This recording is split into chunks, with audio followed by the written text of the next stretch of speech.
Assalamualaikum warahmatullahi wabarakatuh. Perkenalkan, nama saya Serina Suyanto dengan NIM 130-2020-277. Kelas B3, mata kuliah Rekayasa Perangkat Lunak Objek, Prodi Teknik Informatika, Fakultas Ilmu Komputer, Universitas Muslim Indonesia. Dengan teman saya. Perkenalkan, nama saya Rahmadani, NIM 130-2020-0237.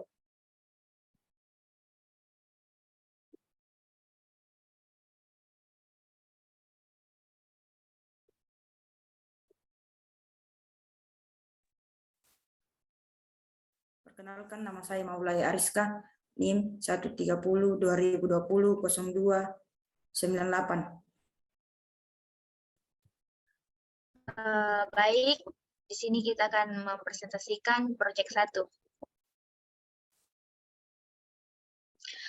Proyek 1 yaitu ada 2,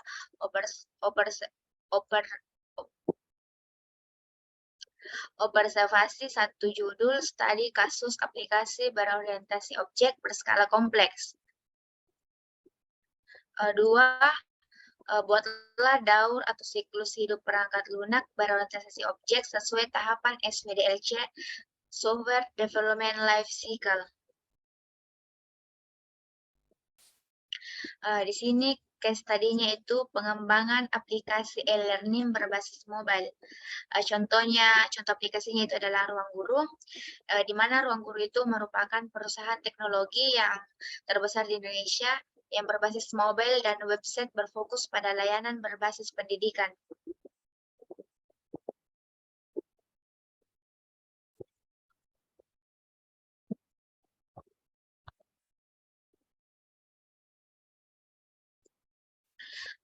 Di mana di sini ada identifikasi dan seleksi objek, kemudian ke inisiasi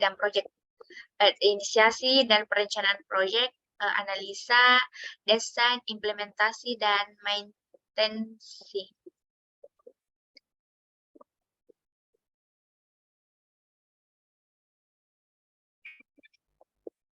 Kemudian identifikasi dan seleksi proyek itu adalah masalah yang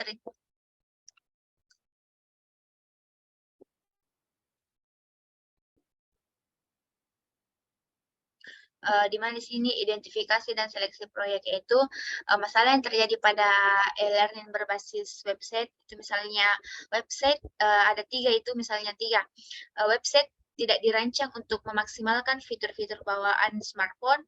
2, website tidak dapat diakses sama sekali secara offline. 3, tren pengguna web browser lebih rendah dibandingkan dengan aplikasi mobile.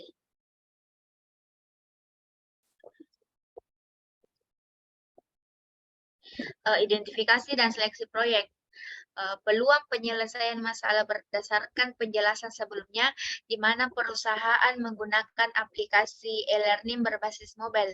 Misalkan dengan kehadiran aplikasi mobile, cara kita bekerja telah berubah menjadi lebih simpel dan efisien. Inovasi baru yang tak terpikirkan sebelumnya juga kebanyakan berasal dari kehadiran aplikasi mobile.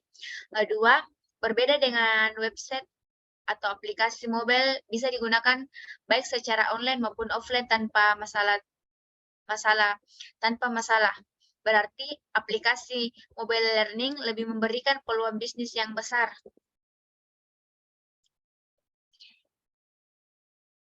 Selanjutnya ada tahap identifikasi dan seleksi proyek, sehingga tujuan yang akan dicapai perusahaan apabila menggunakan aplikasi e-learning berbasis mobile adalah 1, dapat mengikuti dan memanfaatkan kemajuan teknologi. Yang kedua, peluang bisnis yang menjanjikan serta meningkatkan kepuasan kepada pengguna sehingga memberikan keuntungan yang lebih menarik. Nah, kemudian langkah selanjutnya ada inisialisasi dan perencanaan proyek. Terdapat detail rencana kerja, high level system recruitment, penugasan untuk anggota tim, di mana berisi 1, analisis kebutuhan proyek with user, kemudian membuat prototype, 3, menyesuaikan prototipe dengan keinginan user, 4 melakukan testing sistem, 5 menyesuaikan keinginan sistem, 6 menggunakan sistem. Kemudian langkah kedua melakukan analisa, di mana terdapat dokumen kebutuhan bisnis dan persyaratan proses dari sistem baru. Kemudian mendapatkan berbagai fitur dan proses yang akan diterapkan pada aplikasi yang akan dikembangkan. Maka dilakukan analisis terhadap aplikasi Ruang Guru. Analisis ini dilakukan karena aplikasi sebelumnya sudah beroperasi dan juga memenuhi kriteria sebagaimana layaknya aplikasi e-learning berbasis mobile. Nah, di sini di tahap analisa, beberapa fitur yang terdapat pada Ruang Guru adalah login, daftar, zona berlatih, playlist rangkuman, adaptor X, ruang belajar website, konsep kilat, playlist belajar, diskusi, UTBK Center, lembar belajar, dan ruang latihan. Terdapat pula ruang lingkup XP, video belajar kolaborasi dengan Aulion.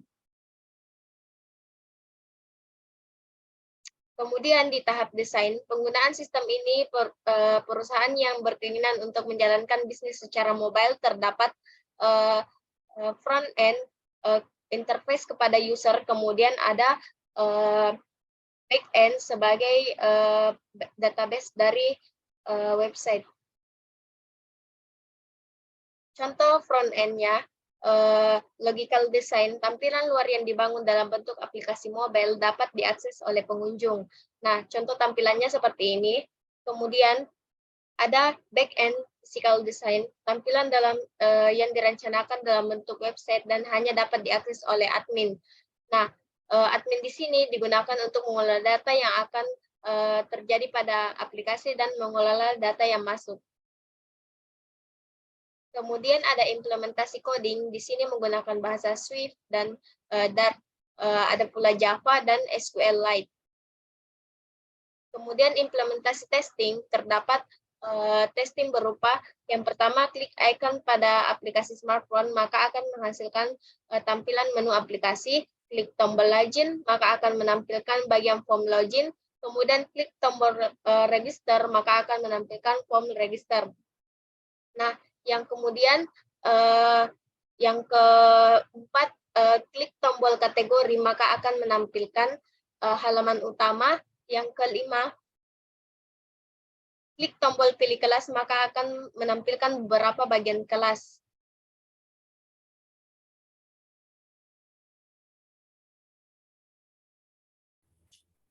Baiklah, selanjutnya implementasi instalasi.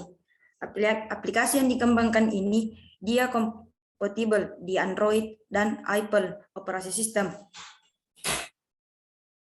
Nah, tahapan selanjutnya yaitu maintenance, di mana pada tahapan ini untuk memastikan bahwa kebutuhan terus terpenuhi dan sistem terus bekerja sesuai spesifikasi yang direncanakan pada fase rekrutmen. Nah, ini merupakan tampilannya. Ada tampilan home, tampilan pilih kelas, dan tampilan mode pembelajaran. Selanjutnya kesimpulan. Berdasarkan yang kami paparkan tadi, dapat disimpulkan bahwa SDLC merupakan konsep yang berguna untuk mengembangkan produk perangkat lunak kualitas tinggi. Manfaat SLDC dalam pengembangan perangkat lunak dapat diwujudkan jika pengembang memahami kebutuhan pelanggan dan secara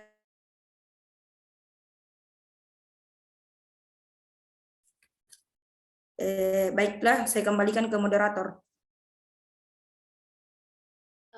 Terima kasih atas waktunya, teman-teman. Saya akhiri dengan Assalamualaikum warahmatullahi wabarakatuh.